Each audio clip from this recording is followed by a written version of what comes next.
This is an old tale by the Cherokee Indians. So, Cherokee Indian chief is sitting on a tree stump one day, and his grandson comes over to him, and they start talking. And the Indian chief looks at his grandson and he says, did you know there's an inner battle in us between two wolves? And the grandson says, no. Can you tell me more, Grandpa? And the chief says, well, one wolf is angry and jealous and resentful and frustrated and mean and selfish and gluttonous. And the other wolf is kind, compassionate, loving, caring, responsible. And they're always fighting against each other, inside your head. He said, and it's such a raging battle that happens all the time. And the little boy looks up at the Indian chief and he says, well, Grandpa, who wins? And the Indian chief looks at the boy and he says, the one you feed. So, what emotions are you feeding? Do you feel resentment? Do you feel anger? Do you feel frustration? In light of what's going on in the world right now, I'm sure a lot of those terms resonate with you. The truth is, when you feed them, you give them power. And when you give them power, they will overpower all the good parts inside of you, all the good things that the good wolf is saying in your head.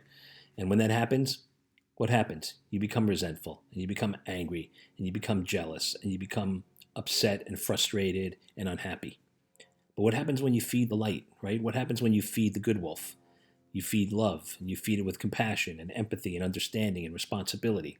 When you feed those emotions, you receive back so much more. Because the truth is, what we put out in the world is what we get back. I know that sounds cliche, but honestly, it's the freaking truth. If you put out bad energy, you're going to attract back bad energy.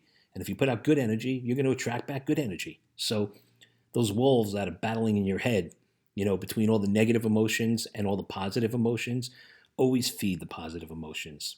I know it's hard, but when you learn to feed the positive and you learn to not feed the negative, the positive wins. And when the positive wins, you win, and everybody around you and everybody you come into contact wins. So if you're a teen, and I know it's hard with social media, or with cyberbullying, and everybody's up on Facebook and Instagram and Snapchat and TikTok, and probably Snapchat and TikTok mostly for you guys, right? And Instagram. And people say things that upset you, right? You have to learn not to feed into that. You need to learn to just ignore it and move on. You don't need people like that in your life. The people that come to you into your circle and are always complaining, I know you and your friends afterwards, when they leave, you're all like, oh my God, she or he's so annoying.